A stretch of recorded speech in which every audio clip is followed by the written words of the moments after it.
कभी देखा है, जो सबसे ज्यादा चिल्लाते हैं अक्सर वही अंदर से सबसे चुप होते हैं। शेरू जंगल का सबसे डरावना डॉग था। कभी कोई पेड़ पर चढ़ी वो भौंकता था, कोई ज्यादा हंस दे वो भौंकता था, कोई धीरे चले तो भी भौंकता था। कई जानवरों ने कहा, बड़ा बदतमीज है ये, कुछ बोले गुस्सैल है, पास मत जाना। लेकिन किसी ने कभी ये नहीं पूछा, इतना गुस्सा क्यों है शेरू को। वो हमेशा अकेला रहता था, ना किसी के पास जाता, ना किसी को पास आने देता। फिर एक दिन जंगल में एक छोटी सी बिल्ली आई, गुड़िया।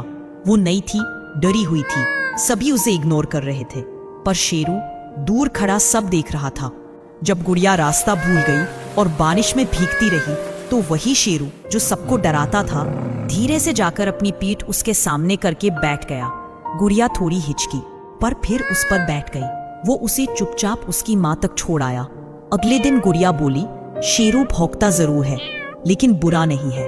फिर वो रोज उसके पास आने लगी, कभी कोई कहानी सुनाती, कभी उससे सवाल करती, कभी बस चुपचाप उसके पास बैठती।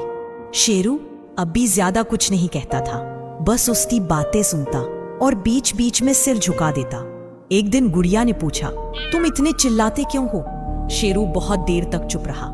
फिर पहली बार उसकी आंखों से आंसू बहे और उसने कहा, क्योंकि जब मैं रोना चाहता था कोई नहीं था सुनने वाला, तो मैं भौंकने लगा ताकि सब सुने। गुड़िया चुप थी, क्योंकि ये सिर्फ शेरू की कहानी नहीं थी, ये हम सब की कहानी थी। कभी कभी हम भी तो चिल्ला उठते हैं, घर में, काम पर, अपनों पर, क्योंकि अंदर इतना भर जाता है कि कोई सुने इससे पहले हम अपने पर काबू नहीं कर पाते हैं।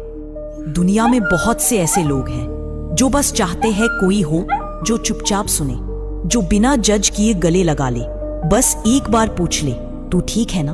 और शायद हम सबको किसी ना किसी की गुड़िया बनने की जरूरत है। किसी के चिल्लाने पर गुस्सा करने से पहले थोड़ा रुकिए, हो सकता है वो अंदर से बिखर चुका हो। और अगर आज आप खुद शेरू जैसे महसूस कर रहे हो, तो किसी एक भरोसेमंद इंसान से दिल की बात कहिए।